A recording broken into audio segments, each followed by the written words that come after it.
Swayam Prabha. Digital India. Educated India.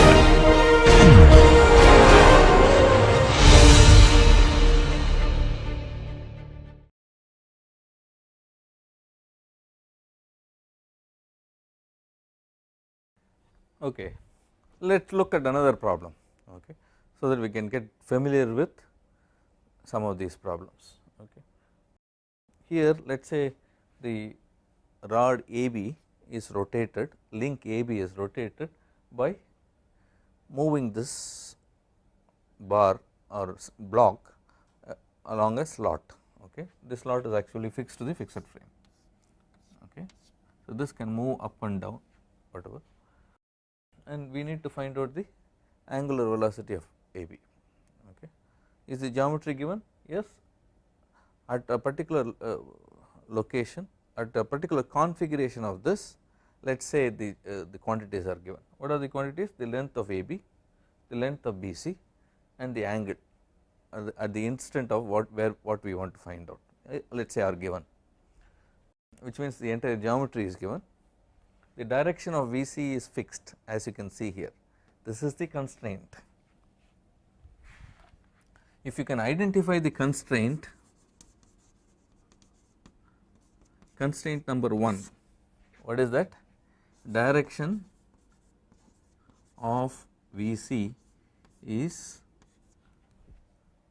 vertical, that is something we know. Okay. The velocity of this is, let us say, given, we will come to that. Well, before that we will identify the constraints. Okay. What is the other constraint? Constraint number 2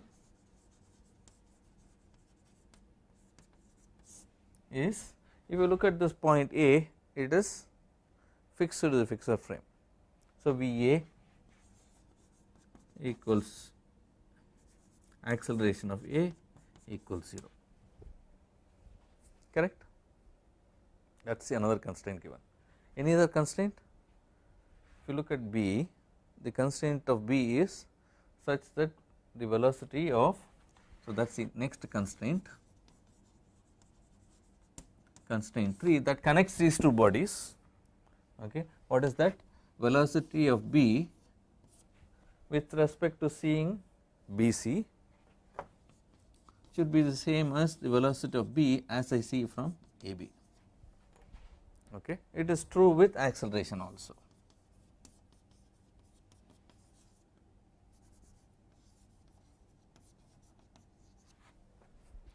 Okay. Once I understand these constraints, now it is very easy.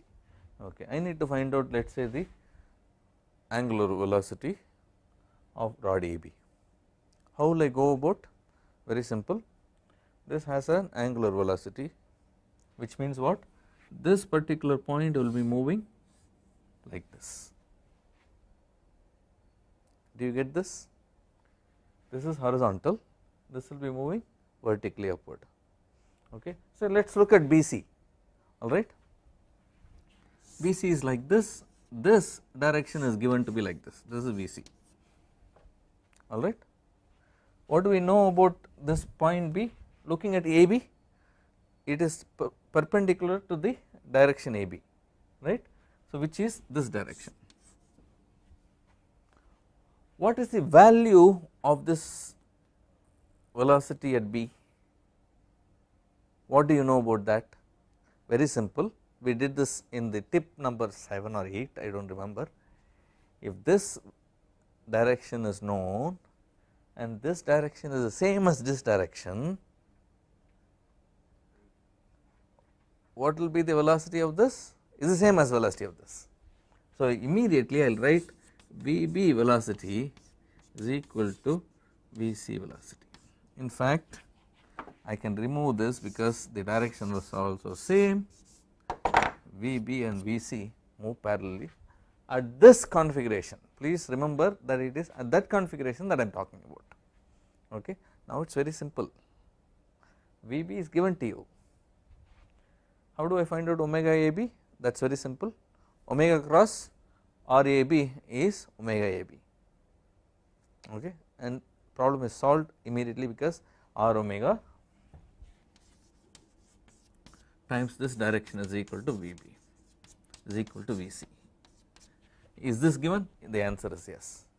So R omega is given, R is known, omega can be found out. Okay. Just to make it very clear, RAB times omega AB. Look at the way in which we have solved this problem.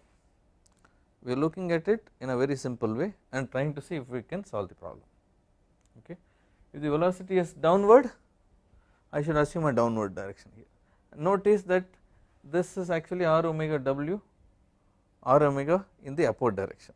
If I have to equate it to downward direction, I will have a negative sign coming in, or in other words omega will become clockwise instead of anti-clockwise.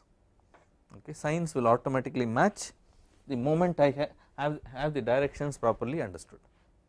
Remember, if it is rotating like this with an angular velocity omega b, the velocity of Vb will be along this and the direction is omega r times this direction. Clear? It is as simple as that.